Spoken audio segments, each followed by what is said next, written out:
Hi everyone, नमस्ते। स्वागत है आप सबका मेरे चैनल मेडिकल साइंस हिंदी में।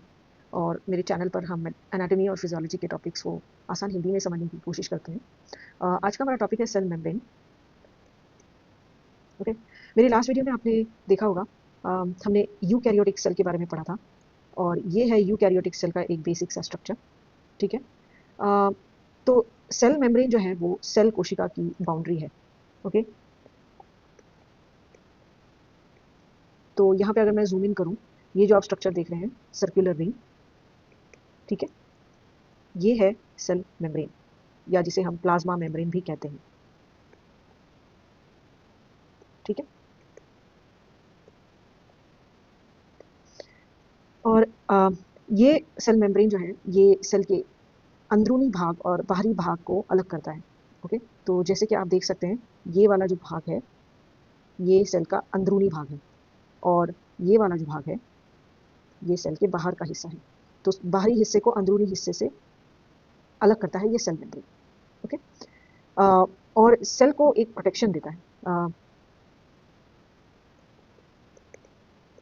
ठीक है।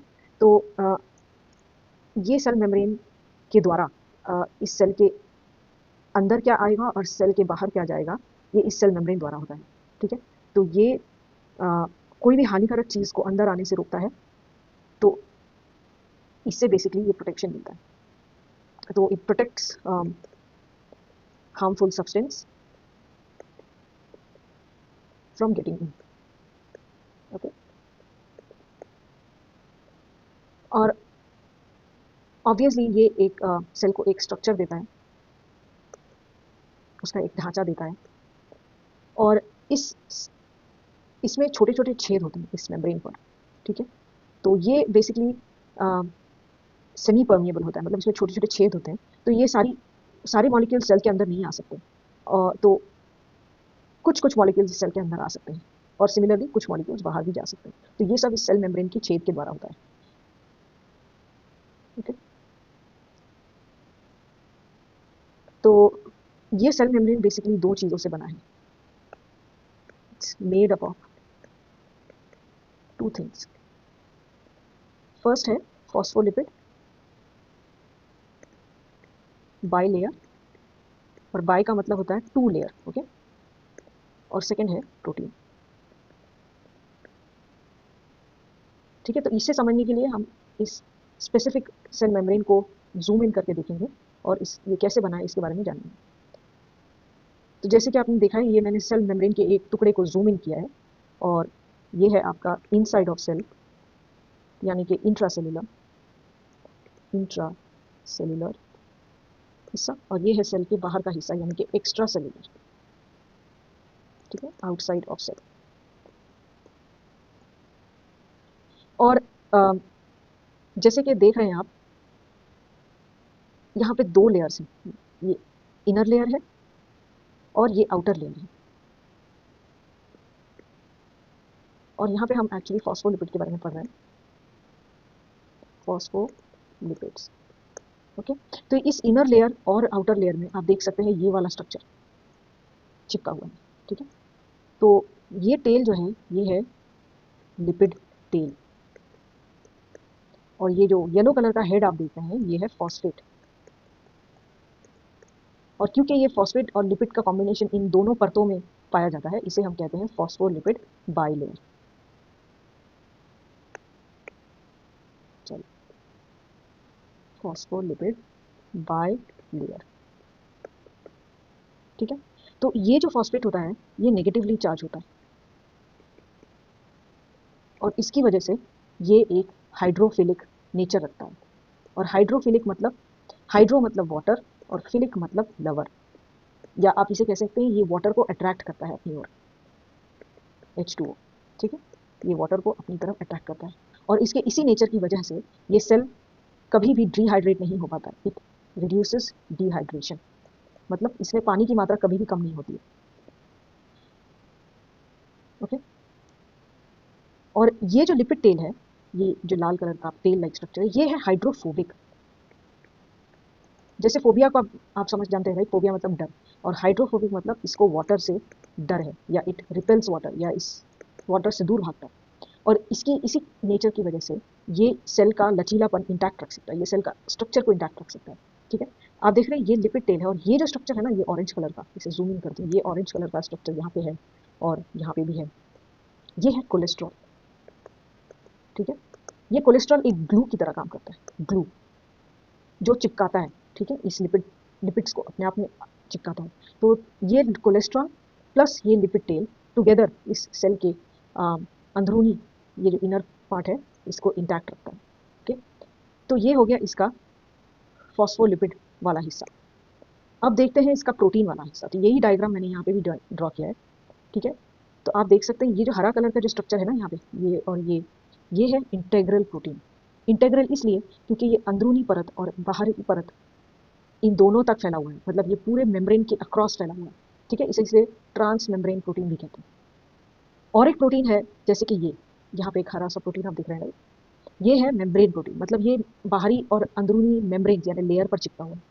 ओके, इसलिए इसे कहते हैं मेम्ब्रेन प्रोटीन। और जैसे कि आप देख सकते हैं जूम इन कर इस मेम्ब्रेन प्रोटीन पर कुछ लाल कलर के मॉलिक्यूल्स लगे हुए हैं और ऐसे मॉलिक्यूल्स इस सेल के मेम्ब्रेन के अक्रॉस लगे हुए हैं, बहुत जगह पे हैं। ये है ग्लूकोज। तो सेल के मेम्ब्रेन में कई जगहों पे ग्लूकोज ऐसे पाया जाता है, जैसे कि ये। ठीक है, तो ये ग्लूकोज प्लस ये प्रोटीन मिलकर बनता है ग्लाइकोप्रोटीन। ओके, और इसका एक अपना फंक्शन है जो हम आगे पढ़ेंगे।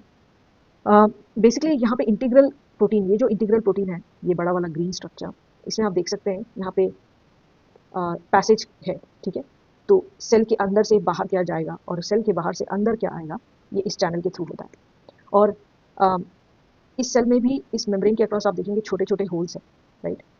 तो ये सेमी परमिएबल, मतलब इसमें काफ़ी सारे छेद होते हैं और इस छेद के द्वारा छोटे मॉलिक्यूल सेल के अंदर जाते हैं और मॉलिक्यूल सेल के बाहर भी आते हैं। लेकिन बड़े मॉलिक्यूल्स जो इस छोटे छेदों द्वारा पास नहीं हो पाते, वो इस प्रोटीन के चैनल द्वारा अंदर बाहर करते हैं। ठीक है, तो अब देखते हैं सेल मेम्ब्रेन का फंक्शंस, यानी कि वो क्या क्या कर सकता है।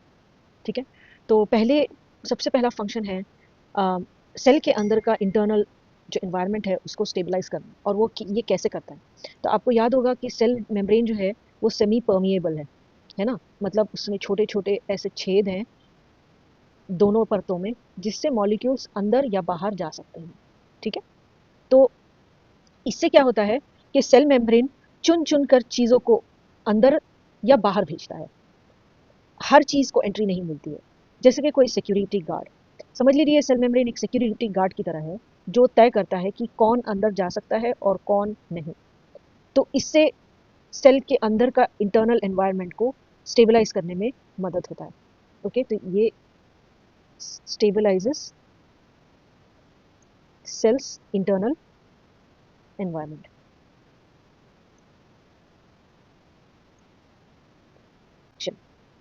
सेल मेम्ब्रेन जो है ये सेल को प्रोटेक्ट करता है। कैसे? ये बाहर की हानिकारक चीज़ों को या पदार्थों को अंदर आने से रोक देता है, इससे सेल को प्रोटेक्शन मिलती है। ओके, और तीसरा है ट्रांसपोर्ट। तो ट्रांसपोर्ट क्या है? सेल मेम्ब्रेन के जरिए दो तरह से चीज़ें अंदर या बाहर जा सकती है, मतलब ये बेसिकली किस तरह से कोई चीज़ अंदर जा रही है या कोई चीज़ बाहर आ रही है, ये प्रोसेस है ट्रांसपोर्ट का। तो ये प्रोसेस दो टाइप का है, एक है एक्टिव ट्रांसपोर्ट और एक है पैसिव ट्रांसपोर्ट। और ये इस सेल मेम्ब्रेन का बहुत इंपॉर्टेंट फंक्शन है। तो पैसिव ट्रांसपोर्ट ट्रांसपोर्ट का वो तरीका है जिसमें सेल को कोई एटीपी खर्च नहीं करनी पड़ती, यानी कि अपनी कोई ऊर्जा खर्च नहीं करनी पड़ती। ठीक है, तो ये वो तरीका है जिसमें no use of ATP molecule. ठीक है, एटीपी यानी कि एनर्जी यानी कि ऊर्जा। ठीक है, और पैसिव ट्रांसपोर्ट में चीज़ें उच्च कॉन्सेंट्रेशन यानी कि ज़्यादा मात्रा से निम्न कॉन्सेंट्रेशन यानी कि कम मात्रा की ओर अपने आप चली जाती है। ठीक है, सो हाई कॉन्सेंट्रेशन यानी कि उच्च कॉन्सेंट्रेशन से लो कॉन्सेंट्रेशन यानी कि निम्न कॉन्सेंट्रेशन। सो चीज़ें हाई टू लो की तरफ जाती हैं। तो पैसिव के तीन टाइप्स हैं। Okay, three types of passive. So first is diffusion. Second is osmosis, और थर्ड है फैसिलिटेटेड डिफ्यूजन।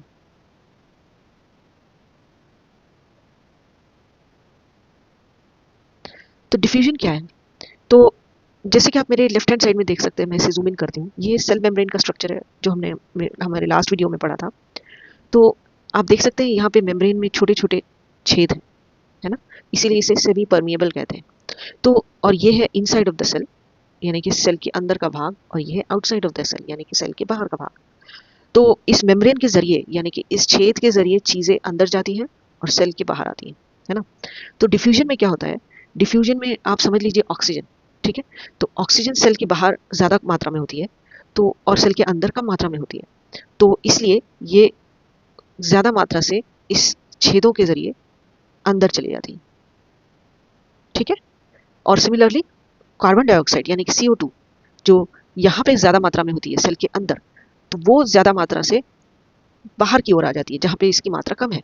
तो CO2 अंदर से बाहर आता है इस छेद के जरिए, ठीक है। तो ये है डिफ्यूजन, और इसमें आप देखेंगे इसमें कोई भी मॉलिक्यूल्स नहीं लग रहा है, इसमें कोई भी एनर्जी नहीं लगनी पड़ रही है, ठीक है। सो एग्जांपल है O2 एंड CO2।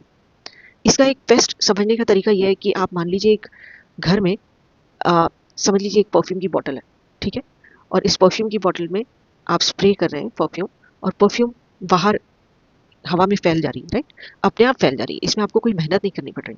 जैसे ही आप स्प्रे करते हैं धीरे धीरे खुशबू अपने आप कमरे में फैल जाती है, जिसमें आपकी कोई भी मेहनत या ऊर्जा नहीं लगती। यही फंडा है इस डिफ्यूजन में, ठीक है। तो यहाँ पे परफ्यूम के बॉटल में परफ्यूम का हाई कॉन्सेंट्रेशन है, राइट, हाई कॉन्सेंट्रेशन। जब आप इसे स्प्रे करते हैं ये हवा में फैल जाती है और हवा में इसकी कॉन्सेंट्रेशन लो हो जाती है। So from high to low, this is a classic example of diffusion. So इसी तरह O2 और CO2 भी हाई कॉन्सेंट्रेशन से लो कॉन्सेंट्रेशन में की ओर जाता है, ठीक है। इसमें नो यूज ऑफ ATP।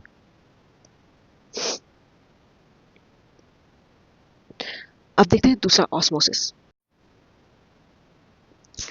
तो ऑस्मोसिस जो है वो वाटर रिलेटेड होता है, H2O रिलेटेड, और इसमें भी पानी जो है हाई कॉन्सेंट्रेशन से लो कॉन्सेंट्रेशन की ओर जाता है, ठीक है। यानी कि जहाँ भी सेल के बाहर या अंदर जहाँ भी वाटर की कॉन्सेंट्रेशन लो होगी, और समझ लीजिए अगर यहाँ वाटर की कॉन्सेंट्रेशन हाई है तो यहाँ से इस छेद के जरिए वाटर अंदर जा सकता है या बाहर भी आ सकता है, ठीक है। ये बेसिकली वाटर को बैलेंस करने के लिए है, ताकि सेल डिहाइड्रेट ना हो जाए और एक बैलेंस मेंटेन रहे। तो इस ऑस्मोसिस ये बहुत इंपॉर्टेंट प्रोसेस है वाटर की मात्रा, मतलब पानी की मात्रा को स्टेबलाइज करने के लिए अक्रॉस द सेल, ओके। तो इसमें भी आपकी कोई no use of ATP molecules,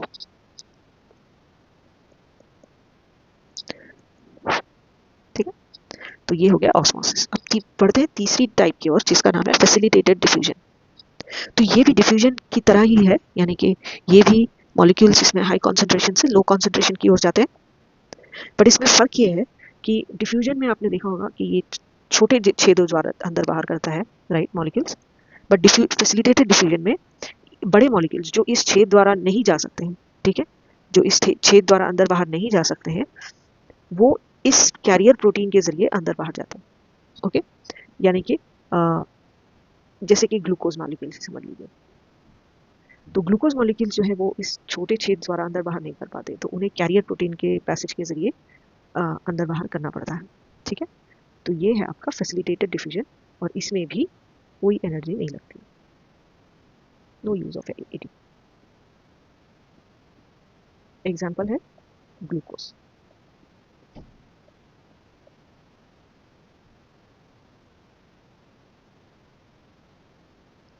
तो ये हो गए आपके तीन तरह की पैसिव ट्रांसपोर्ट।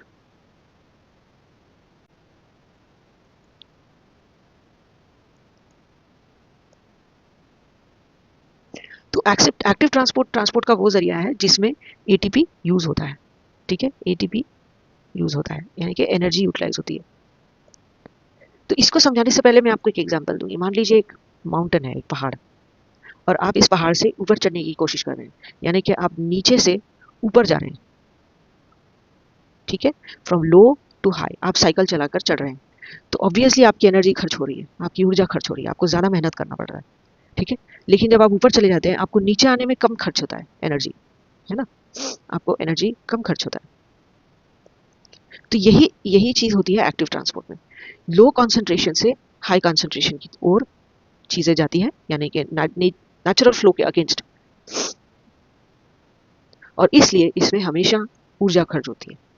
इसका एग्जाम्पल हम लेंगे सोडियम पोटासियम पंप, ये सबसे फेमस एग्जाम्पल है। तो 3 सोडियम आयंस को सेल से बाहर निकालता है और 2 पोटेशियम आयन को सेल के अंदर लाता है। तो ये है ये एक क्लासिक एग्जाम्पल, और ये नर्व सेल्स में होता है, ठीक है। नर्व सेल्स एक एग्जाम्पल है, ऐसे तो बहुत सेल्स में होता है। तो यहाँ पे सोडियम लो कॉन्सेंट्रेशन से हाई की ओर जाता है,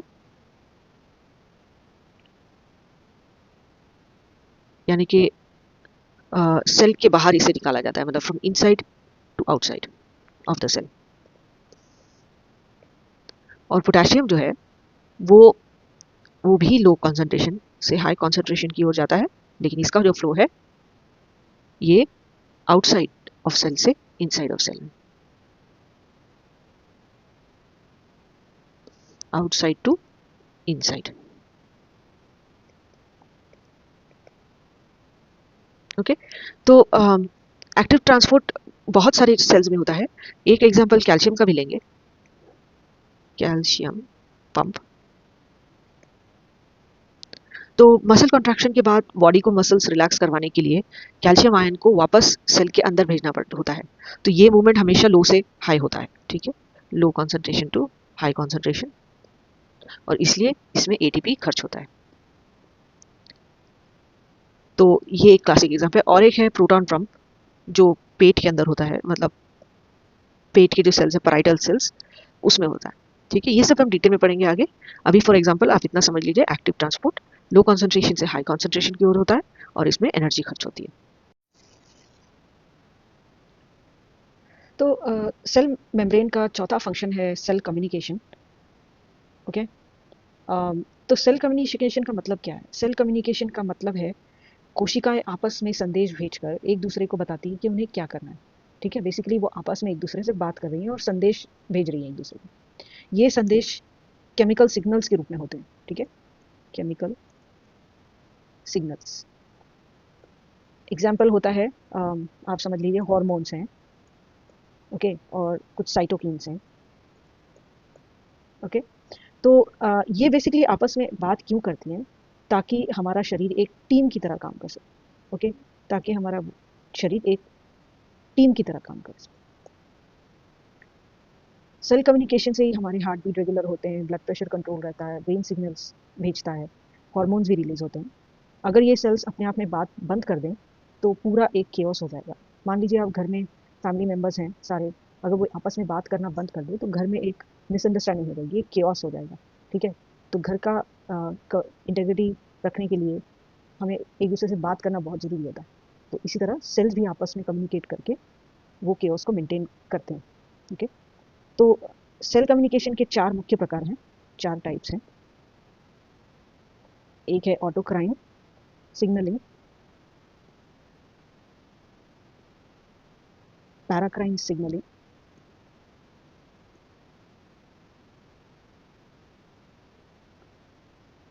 एंडोक्राइन सिग्नलिंग,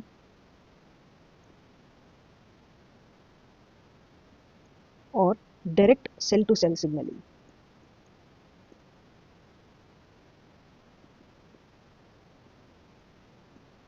ठीक है। और आप मेरे राइट हैंड साइड में डायग्राम देख रहे हैं, ओके। तो यहाँ पे क्या हो रहा है, ऑटोक्राइन जो है ये सेल अपने आप को टारगेट करता है। इसका मतलब क्या होता है, सेल खुद ही सिग्नल बनाता है जैसे ये, और खुद पर ही इस्तेमाल करता है, ठीक है। तो जैसे कोई इंसान खुद से बात करके खुद को मोटिवेट करता है, राइट, उसी तरह ये सेल्स अपने आप को ही सिग्नल भेजकर उन्हें एक्टिवेट करते हैं। तो फर्स्ट टाइप है ऑटोक्राइन। बेसिकली यहाँ पे cell sends signals to itself, अपने आप को ही मोटिवेट करता है। तो इसका एक एग्जांपल है हमारे टी सेल्स, ठीक है। टी सेल्स जो हैं वो इन्फेक्शन के समय साइटोकिन्स बनाते हैं और खुद को एक्टिवेट करते हैं लड़ने के लिए, ठीक है। ये create cytokines to fight with the infection, okay. तो ये सेल्स अपने आप को ही सिग्नल भेजते हैं। तो अब दूसरा देखते हैं, पैराक्राइन सिग्नल्स, ठीक है। तो यहाँ पे आप देख सकते हैं पैराक्राइन सिग्नल्स में cell targets a nearby cell, मतलब ये अगर आपका सेल है तो ये सिग्नल भेज रहा है नियर बाय सेल को या टारगेट सेल को, ठीक है।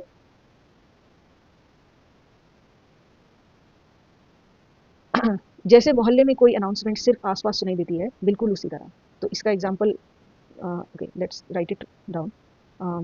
Sales send signal to nearby cells, आसपास के सेल्स को सिग्नल भेजती है, ठीक है। और इसके एग्जांपल्स होंगे ग्रोथ फैक्टर्स या ग्रोथ, या ग्रोथ फैक्टर बेसिकली जहाँ पे इंजुरी होती है, जहाँ पे घाव होता है, वहाँ पे सिग्नल भेजता है सेल्स को रेप्लिकेट करने के लिए और एज अ रिजल्ट वहाँ पे हीलिंग होती है, ठीक है। तो growth factors send signals to the heal wound site, यानी कि जहाँ पे घाव हुआ है, और वहाँ के सेल को सिग्नल देती है कि आप रिपेयर करो, ऐसा, ओके। थर्ड टाइप है एंडोक्राइन सिग्नल, ओके। ये यहाँ पे सेल्स सिग्नल भेजती हैं, ये रेड कलर के डॉट, ब्लड के जरिए, ओके। ये ब्लड में सिग्नल्स भेजकर टारगेट सेल को सिग्नल भेजती हैं, ओके। तो यहाँ पे ब्लड का इस्तेमाल हो रहा है सिग्नल भेजने के लिए। So endocrine cell sense signal through blood, रक्त के जरिए। और इसका एग्जांपल हम लेंगे हॉर्मोन्स, ठीक है। जैसे कि एंडोक्राइन ग्लैंड हार्मोन रक्त में छोड़ा जाता है, तो वह बॉडी के किसी भी दूर के ऑर्गन पर असर कर सकता है, ओके। इसे लंबी दूरी का कम्युनिकेशन भी कह सकते हैं। तो इसका एग्जांपल है हार्मोन, बेसिकली इंसुलिन या thyroid, thyroxine, sorry.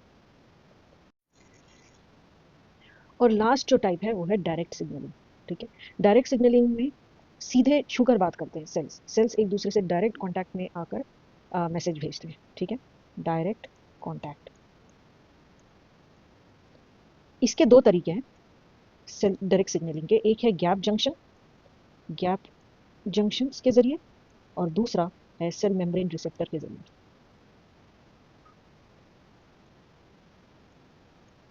Gap junctions जो है वो छोटे चैनल्स जो दो सेल को जोड़ते हैं, उसमें आयंस और मॉलिक्यूल्स डायरेक्टली पास होते हैं, तो ये वाया गैप होता है, ये वाया गैप, मतलब गैप मतलब एक एक स्पेस, ठीक है। और इसका एग्जांपल है heart muscle, heart muscle cell, ठीक है। ये मतलब अपने आप एक दूसरे को सिग्नल गैप के जरिए भी। Cell membrane receptors basically cells के सरफेस पर रिसेप्टर्स होते हैं जो पास के सेल के सरफेस मॉलिक्यूल को पहचान कर मैसेज भेजते हैं, ठीक है। तो they identify surface molecule, identify surface molecule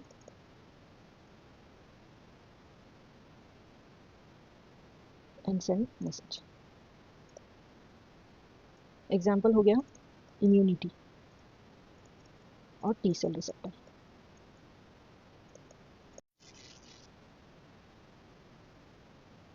cell membrane का लास्ट और आखिरी फंक्शन है सेल आइडेंटिटी।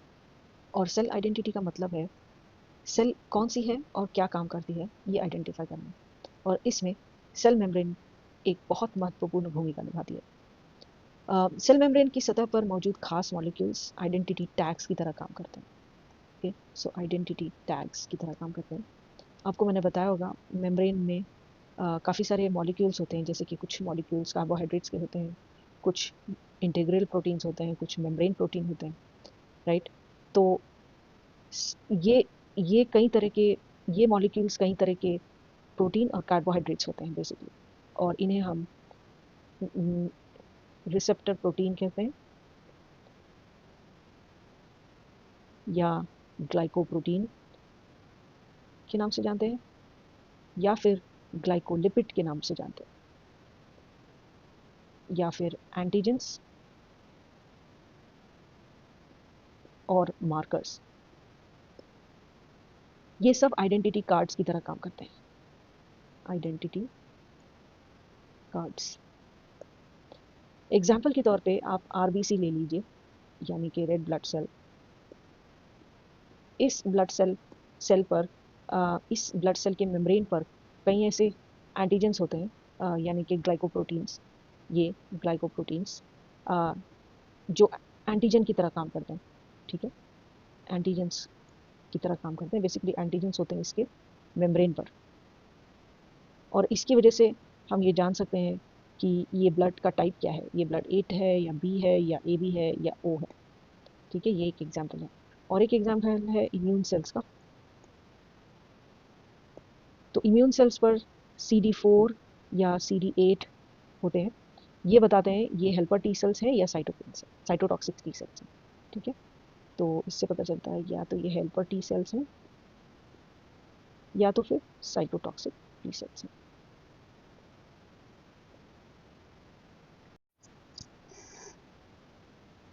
तो हम पहुंच चुके हैं हमारे इस वीडियो के लास्ट भाग में, और यहाँ पे हम जस्ट सेल मेम्ब्रेन के फंक्शंस को एक बार और देख लेंगे। तो बेसिकली सेल मेम्ब्रेन के फंक्शंस में सबसे पहले हमने देखा था स्टेबलाइजेशन। ये कैसे इंटरनल और एक्सटर्नल एनवायरनमेंट को स्टेबलाइज करता है।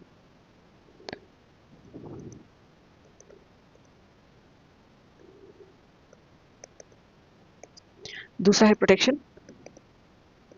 हमने देखा था कि वो कैसे सेल को हानिकारक पदार्थों से बचाता है, मतलब कोई भी हानिकारक पदार्थ अंदर नहीं आ सकता है, और वो एक सेल को एक स्ट्रक्चर भी देता है। तो it protects the cell and gives it structure. तीसरा हमने ट्रांसपोर्ट के बारे में देखा था, मतलब कैसे मॉलिक्यूल्स अंदर या बाहर करते हैं सेल मेम्ब्रेन से। तो उसमें हमने दो टाइप देखे थे, passive transport and active transport. चौथा हमने देखा सेल कम्युनिकेशन, और इसमें हमने देखा था कि कैसे सेल अपने आप आपस में बातें करती हैं और एक दूसरे को केमिकल सिग्नल्स भेजती हैं और एक्शन लेती हैं। तो basically how it sends chemical signals to communicate. और आखिरी हमने देखा सेल आइडेंटिटी, ठीक है। मेम्ब्रेन पे लगे कुछ मॉलिक्यूल्स सेल को उसकी पहचान देते हैं, जैसे सेल क्या करता है और क्या एक्शन लेना है, तो वो उस मॉलिक्यूल से समझ में आता है ये सेल क्या काम करने वाला है, क्या एक्शन लेने वाला है, और ये सेल खुद के शरीर का सेल है या किसी फॉरेन सेल है। तो सेल की identity basically to identify if it's own cell और फॉरेन सेल, ठीक है। ये 4 इंपॉर्टेंट फंक्शंस हमने देखे हमारे वीडियो में आज, और इससे आज का वीडियो हम कंक्लूड करते हैं, ख़त्म करते हैं, और मिलते हैं अगले टॉपिक पे मेरे नए वीडियो के साथ। तब तक के लिए धन्यवाद। जय हिंद।